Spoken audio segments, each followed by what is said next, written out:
డబ్బు, అనారోగ్యం, ఉద్యోగం, వ్యాపారం, అప్పులతో బాధపడుతున్నారా? మీకోసమే లాంచ్ యువర్ ఫ్యూచర్ ప్రోగ్రామ్.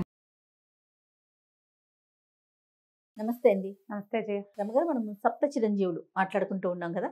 ఈ రోజు ఏ చిరంజీవి గురించి చెప్తున్నారండి? అశ్వత్థామ, బలి చెప్పేశాం. అవును, వ్యాసుల వారి గురించి చెప్పుకుందాం. భారత జాతి అసలు తెల్లవారు లేచి భూదేవికి దండం పెట్టాక ఎవరికి మొట్టమొదట దండం పెట్టాలంటే ప్రతి భారతీయుడు నమస్కరించవలసింది వేదవ్యాసుడికే. అంతటి చరిత్ర, అంతటి మహానుభావుడు, మామూలు వాడు కాదు ఆయన. వ్యాసుడే లేకపోతే మనకి భారతం లేదు, భాగవతం లేదు, కృష్ణుడు లేడు, అవును, అష్టాదశ పురాణాలు లేవు, వేదాలకి 4 చతుర్విధాలు లేవు, మన విధి విధానమే లేదు లేదు కదండి. వేదం లేదు భారతదేశానికి. అమ్మో, కేవలం వ్యాసుడి వల్లే మనకు అందింది అది. ఆయనే అష్టాదశ పురాణాలు రాశాడు. భగవంతుణ్ణి సులువుగా పొందటం ఎలా అనేది కలియుగపు మానవులకి తెలియచేసిన, తెలివిడి కలిగించిన మహానుభావుడు వేదవ్యాసుడు. ఆయన గురించి తెలుసుకోవాల్సిందే. వేదవ్యాసుల వారి జననమే చాలా విచిత్రమైన గాథగా ఉంటుంది. పూర్వం అంట వసువు అని ఒక రాజు ఉండేవాడు. ఈయన చాలా పరాక్రమవంతుడు. ఇంద్రుడికి సహాయం చేస్తే ఆ ఇంద్రుడు ఒక విమానం ఇచ్చేట ఆయనకి, వసువుకి ఇస్తే ఆ విమానంలో తిరిగేవాడు. ఉపరిచర వసువు అనేవారు ఆయన్ని, పైన తిరగలిగేవాడు. అయితే ఆ టైంలో ఆయన రాజ్యం చేస్తున్న కాలంలో శుక్తిమతి అని ఒక నది కోలాహలుడనే ఒక పర్వతాన్ని చుట్టి ప్రవహించేదట. ఈ నదీ పర్వత సంగమం వల్ల ఆ శుక్తిమతి అనే నదికి 2 సంతానం కలిగారు. ఆ గిరిక, వసుపదుడు అలాంటి పేరు చెప్తారు. ఈ గిరికని, ఈ పిల్లలిద్దరిని ఆవిడ ఆ ప్రాంతానికి ప్రభు అయిన, భూమికి ప్రభు అయిన వసువుకి అప్పచెప్పింది. ఆ గిరికని వివాహం చేసుకున్నాడు వసువు. అయితే ఒకనాడు ఆయన ఏం చేశాడట, ఎక్కడికో అడవికి వెళ్ళాడు. అద్భుతంగా ఉందట ఆ వాతావరణం.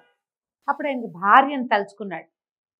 భార్యా వ్యామోహంతో ఆయనకి వీర్యం పతనం అయిపోయిందట. ఆయన ఏం చేశాడట, ఒక ఆకు దొప్పలో వీర్యాన్ని పట్టి ఒక డేగకిచ్చేట, నా భార్యకి అందజెయ్యి అని. ఆమె సంతానార్థిగా ఉంది, ఈ వీర్యాన్ని అందించమన్నట్టు. ఆ డేగ పట్టుకెళ్తూ ఉంటే, చిత్రమైన కథ చూడు ఎంత వింతగా ఉంది. ఆ పట్టుకెళ్తుంటే, అది తీసుకెళ్తూ ఉంటే ఇంకొక డేగ అదేదో ఆహార పదార్థం అనుకుని దీని మీదకి వచ్చిందట. అది పడిపోయింది కిందకి. అది పడిపోతే అక్కడ ఒక నదిలో అద్రిక అనేటువంటి ఒక అప్సరస చేప రూపంలో తిరుగుతోంది. ఆ పైనుంచి పడిన దాన్ని చేప మింగేసిందట. తర్వాత జాలర్లకి అద్రిక దొరికింది. ఆ చేప జాలర్లు పొట్ట కోస్తే అందులో ఒక 2 సంతానం కనపడ్డారు, ఒక ఆడపిల్ల, ఒక మగపిల్లవాడు. అప్సరస ఈ పొట్ట కోయగానే అప్సరస శాప విముక్తి అయి వెళ్ళిపోయింది. కానీ వసురాజు వల్ల, ఈయన వసువు వల్ల కలిగినటువంటి ఈ 2 సంతానం ఉన్నాయి. ఈ చేపలలో కడుపులో పుట్టినటువంటి ఈ పిల్లలిద్దరిని ఈ మత్స్యకారులు ఏం చేశారట, వాళ్ళ ప్రాంతానికి రాజు, మత్స్య దేశానికి రాజు అయినటువంటి దాశరాజుకి అప్పచెప్పారు. ఆయన ఆ కుమారుణ్ణి, కుమార్తెని ఆయన పెంచుకున్నాడు. ఆ పిల్లల్ని, పిల్లవాడిని. కుమారుడు మత్స్యదేశానికి రాజు అయ్యాడు. ఆ కుమార్తె మత్స్యగంధి పేరుతోటి ఈయన దగ్గర, దాశరాజు దగ్గర పెరిగేది.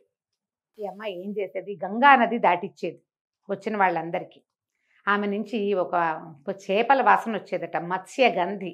చేప పొట్టలో కదా పుట్టింది, చేపల వాసన వచ్చేది.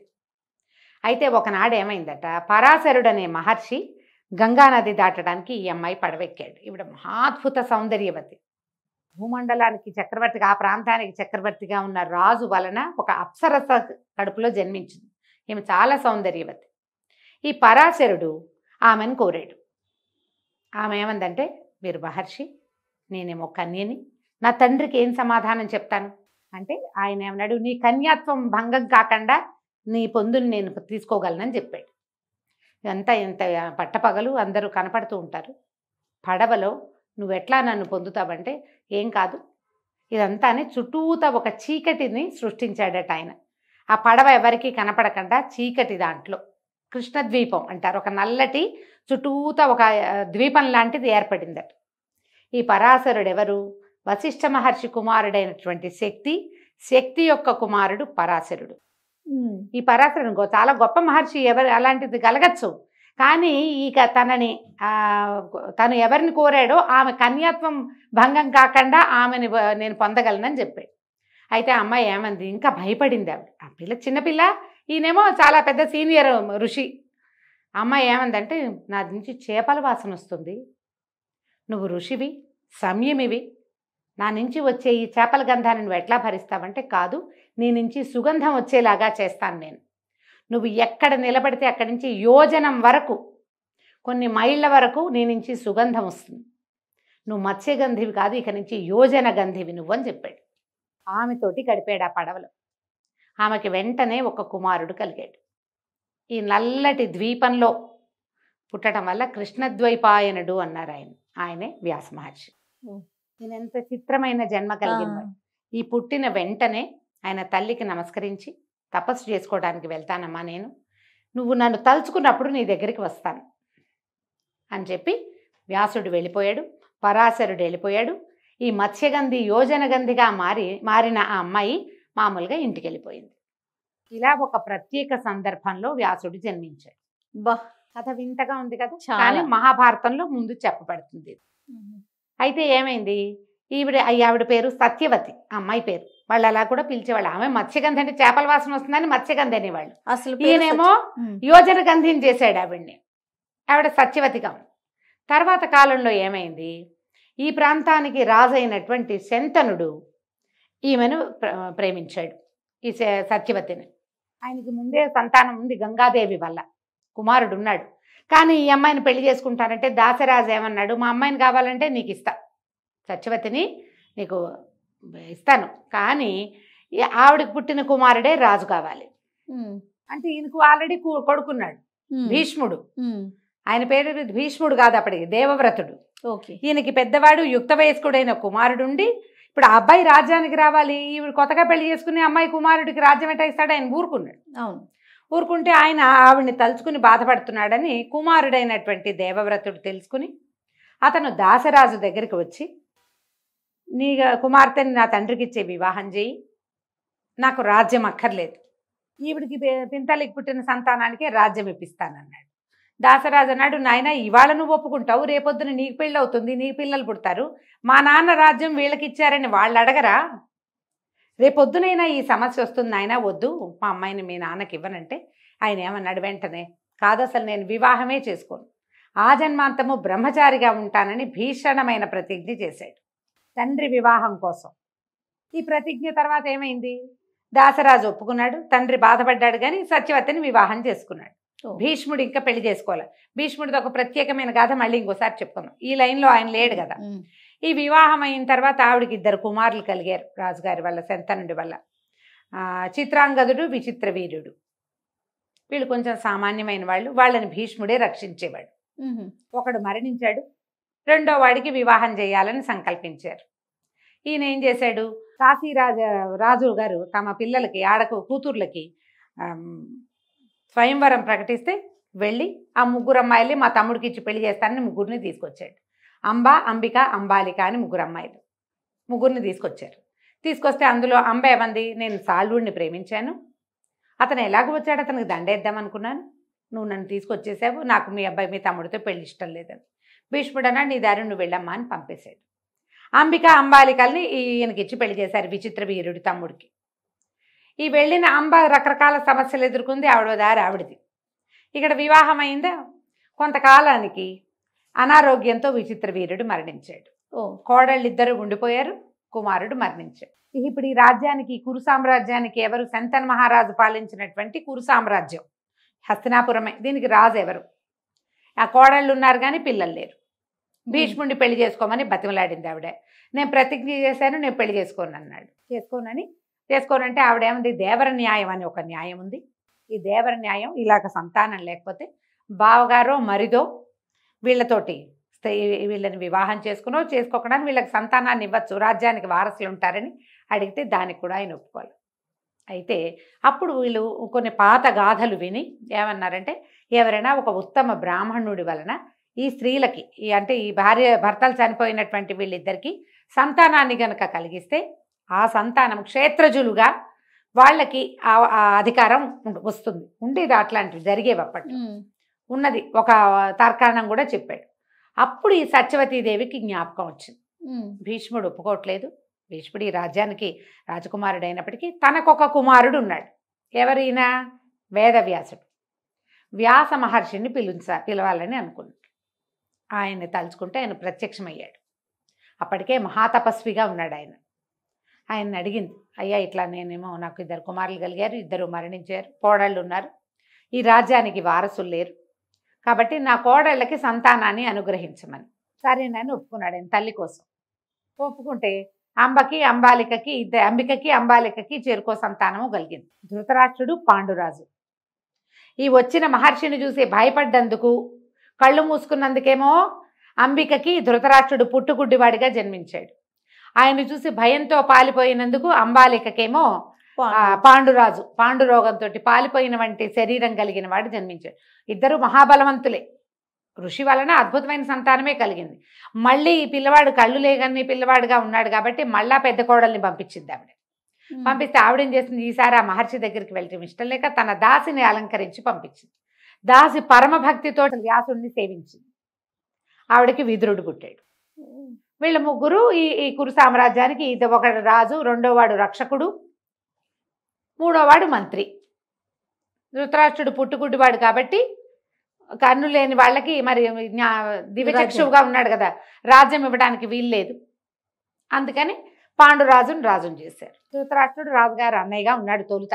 విదురుడు వీళ్ళ ముగ్గురు చక్కగా చదువుకున్నారు, విద్యలు నేర్చుకున్నారు, శస్త్ర విద్యలు వచ్చినాయి పుష్కలంగా. ఈ కథ ఇట్లా నడిచింది. వీళ్ళకి సంతానాన్ని అనుగ్రహించినటువంటి వేదవ్యాసుడిని ఎప్పుడూ వాళ్ళు తండ్రిగా గౌరవించటం కానీ, వీళ్ళు తన కుమారులని క్లెయిమ్ చేయటం కానీ జరగల. వీళ్ళకి ఏమంటారు, వెల్విషర్గా మాత్రమే ఉన్నాడు. కురు సామ్రాజ్యానికి శ్రేయోభిలాషిగా ఉన్నాడు ఆయన. తన పని అయిపోయింది, తల్లి అడిగింది చేశాడు, అంతే. ఆ స్త్రీల పట్ల కానీ, ఆ కుమారుల పట్ల కానీ ఆయన ఏ రకమైన సొంతధనాన్ని ఆయన ప్రదర్శించలేదు. ఇదిలాగా. ఇవి కాకుండా ఆయనకు సుఖమహర్షి కుమారుడుగా జన్మించాడు. శుకుడు కూడా ఆయన పరమాద్భుతమైన మంత్రవేత్తగాను, తర్వాత మహర్షిగాను, ఋషిగాను ఉన్నాడు. ఈ కథలు ఇట్లా నడుస్తున్నాయి. ఈయన ఏం చేశారు, దీన్ని వేదం ఏకీభూతంగా ఉండేది, దాన్ని 4 భాగాలుగా విడదీసి మానవులకి అందించాడు. కానీ వేదం అపౌరుషమైన వేదాన్ని మానవుల్ని చేసింది కాదు, అది భగవంతుడి సృష్టి వేదం. అందులోని విషయాల్ని మానవులు సులువుగా అర్థం చేసుకోవటానికి వీలుగా పంచమ వేదం అని చెప్పబడేటువంటి మహాభారతాన్ని కూడా రాశాడు ఆయన. ఈ మహాభారత గాథ అంతా ఆయన కంటి ముందే జరిగింది. ఆయన వల్లే వీళ్ళు కలిగారా, తర్వాత వీళ్ళంతా పెద్దవాళ్ళు అయ్యారు, వాళ్ళకి పిల్లలు కలిగారు, వీళ్ళు కొట్టుకున్నారు, చివరికి కురుక్షేత్ర సంగ్రామం అయింది. ప్రతి అడుగడుగున వేదవ్యాసుడు ఈయన వస్తూనే ఉన్నాడు ఇక్కడికి, వీళ్ళ దగ్గరికి. అవును, వీళ్ళు వెళ్తున్నారు, ఆయన వస్తున్నాడు. ఒక్కొక్కళ్ళకి ఒక్కొక్క రకమైన బోధ చేశాడు ఆయన. పాండవుల్ని బోధించాడు, ధృతరాష్ట్రుడికి బోధ జరిగింది. అన్ని సందర్భాల్లోనూ వేదవ్యాసుడి ప్రెజెన్స్ ఉంది మహాభారతంలో. మహాభారతం అంతా అయిపోయాక ఆయన ఆలోచిస్తూ అదంతా పునరావృత్తి చేసి దీన్ని ఒక లైన్గా రాసి అప్పచెప్దాం ప్రజలకి అని భావించి తను చెప్పేదాన్ని రాయటం కోసం గణపతిని ప్రార్థించాడు, విఘ్నేశ్వరుణ్ణి. మహాభారతం గంట మాక్కండా రాయాలి నేను చెప్తానంటే వినాయకుడు ఏమన్నాడంటే, ఆపితే ఆగిపోతా, ఇక నేను రాయను, ఆపకూడదు, నువ్వు అట్లా చెప్తూ ఉంటే నేను రాసేస్తా అనేసరికి ఇప్పుడు ఈయన ఆలోచించాడు. ఎక్కడైనా తను ఆలోచించుకోవటానికి కానీ, తను కొంచెం ప్లాన్ చేసుకోవటానికి కానీ ఆగకుండా ఎటా కుదురుతుంది, ఫ్లో ఆగితే రాయని అంటున్నాడు గణపతి. అందుకని ఆయన ఏం చేశాడు, వేదవ్యాసుడి వ్యాస మహర్షి ఈ మహాభారతాన్ని చెప్పడం మొదలుపెట్టారు. చెప్పటం ప్రతి 10 శ్లోకాలకి ఒకసారి ఒక పెద్ద శ్లోకం చెప్పటం. ఈయనకి ఏమిటంటే గణపతికి తనకు అర్థం కాకపోతేనే స్లో అవుతాడు, ఆయనకి అన్నీ అర్థమైపోతాయి. ఆయన ఇదేమిటి అని ఆలోచించే సమయంలో ఈయన ఇంకోటి ఆలోచించుకునేవాడు. అందుకని 10 శ్లోకాలకు ఒక్కొక్క పెద్ద శ్లోకం చొప్పున, ఒక బలమైన శ్లోకం చొప్పున చెబుతూ మహాభారతాన్ని రాయించాడు. గ్రంథులు అంటారు వాటిని. ఒక చిన్న గ్రూపు అవగానే ఒక పెద్ద శ్లోకం ఒకటి ఆలోచించుకోవటం, తను ఆలోచించడానికి తను కొత్త ఎత్తుగడ ఆ కథను ఎక్కడి నుంచి మొదలు పెట్టాలి, ఎవరి నుంచి స్టార్ట్ చేయాలి, దీని తర్వాత ఆయన గుర్తు కూడా చేసుకోవాలి కదా. అట్లా చెప్తూ మహాభారతాన్ని గణపతితోటి రాయించుకున్నాడు.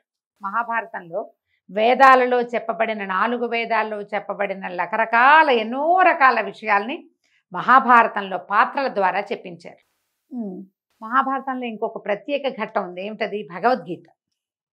ఉపనిషత్తుల సారం అని చెప్పబడేటువంటి భగవద్గీతని కూడా ఈ మహాభారతంలో పొందుపరిచారు. అందుకని మహాభారతాన్ని పంచమ వేదం అంటారు. 4 వేదాలు కాకుండా 5వ ఐదో వేదం వేదం ఇది. అదే కథారూపంగా ఉన్నప్పటికీ ఎన్నో ధర్మ సూక్ష్మాలు ఉన్నాయి అందులో. అదంతా వ్యాస భగవానుడే మనకు అందించాడు. అయితే వ్యాసుల వారు చిరంజీవని ఆయన తండ్రి చేత అలాంటి వరాన్ని పొందారు. కాళిదాస మహర్షి కాలంలో వ్యాసుల వారిని కాళిదాసు చూసినట్టుగా కొన్ని ఘటనలు చెప్పబడతాయి. ఓహో, ఉన్నారని. కాళిదాస్ అంటే మళ్ళీ ఏదో యుగం వాడు కాదుగా, మన యుగంలోని అంతే మన ముందు తరాల వాడు. ఒకటి ఆయన చూసారట. కాళిదాసు చూశాడని కాళిదాసు యొక్క కథల్లో ఆయన వ్యాసుల వారిని చూసిన ఇది చెప్తారనమాట. చెప్పబట్టి మనం చిరంజీవిగా అనుకోవాలి. ఆయన చిరంజీవిగానే ఉన్నాడు. ఇప్పుడు ఎన్ని రకాల పురాణాలు అందించారో మనకి. ఏ పురాణానికి ఆ పురాణమే గొప్పది చేయాలి. అవును, ప్రతిదీ గొప్పదే. అవునండి. దేని ప్రత్యేకత దాందే. మహాద్భుతమైన పురాణాలుగా చెప్పబడేవన్నీ కూడా వ్యాసుల వారి ముఖంలో నుంచే వచ్చినాయి. మనకి ఇంత వాంగ్మయాన్ని ఇచ్చిన ఆయన్ని పొద్దున్నే తలుచుకోవద్దు, మనం ఖచ్చితంగా తలుచుకోవాలి. భారతీయులకి ప్రథమ గ్రంథం ఏమిటి? ఆది కావ్యం రామాయణం అయితే మనం ప్రతి మనిషి తెలుసుకోవాల్సింది భగవద్గీత. అవును, అది మనకి ఇక్కడి నుంచే వచ్చింది. మనం నిత్యము పారాయణ చేసుకునే విష్ణు సహస్రనామం మహాభారతంలోదే. అది కూడా ఈ భగవద్గీత కాలం యుద్ధక సమయంలో భీష్ముల వారు చెప్పిందే కదా. అవును, కాబట్టి విష్ణు సహస్రనామానికి మనం వ్యాసుల వారికి కృతజ్ఞతలు చెప్పుకోవాలి కదా. అది మనకు దానికి మొదట సహస్రనామాలు చెప్తారు కదా. వ్యాసం వశిష్ఠ నప్తారం శక్తే పౌత్రమకల్మషం పరాశరాత్మజం వందే శుకతాతంతపోనిధిం. ఎంత బాగా చెప్పారు. వ్యాసం వశిష్ఠ నప్తారం, వ్యాసుల వారు వశిష్ఠుడికి మునిమనవడు. శక్తేహ పౌత్రం, శక్తి యొక్క మనవడు. పరాశరాత్మజుడు, వాళ్ళ నలుగురిని చెప్పారు. వశిష్ఠుడు, శక్తి, పరాశరుడు, వ్యాసుడు. తర్వాత సుఖదాతం తపోనిధిం, మహాతపోనిధి అయినటువంటి వ్యాసుడు వాడు సుకుడు, సుఖమహర్షికి కూడా తండ్రిగా ఉన్నాడు. 5గురిని చెప్పారు. ఒక్క వరుస సంతానం అందరూ 5గురు అంటే ఒక వంశానికి చెందిన 5గురిని మనం ఒకేసారి తలుచుకోవాలి వాళ్ళని. వశిష్ఠుడు బ్రహ్మ మానస పుత్రుడు, బ్రహ్మ యొక్క ప్రథమ సంతానం వశిష్ఠ మహర్షి. ఆయన యొక్క కుమారుడు శక్తి, శక్తి యొక్క కుమారుడు పరాశరుడు, పరాశరుని కుమారుడు వ్యాసుడు, వ్యాసుని కుమారుడు శుకుడు. 5గురిని మనం సహస్రనామాన్ని చెప్పేటప్పుడు చదువుకుంటాం, వాళ్ళ పేరుని తలుచుకుంటాం. ఈ రకంగా ఈయన చిరంజీవిగా ఉన్నాడు. బోల్డ్ అన్ని విషయాలు చెప్పచ్చు ఇంకా వ్యాసుల వారి గురించి. నేను ఇంకా బ్రీఫ్ చేస్తేనే ఇంత టైం పట్టింది. మనం ఒక ఫ్రేమ్లో చెప్పేదలుచుకున్నాం కాబట్టి ఈ వివరాల వరకు మనం ఇవ్వగలుగుతాం. తప్పకుండా రమ్మగారు, నిజంగా తెలుసుకోవాల్సిన విషయం ఇది. నమస్తే అండి. నమస్తే.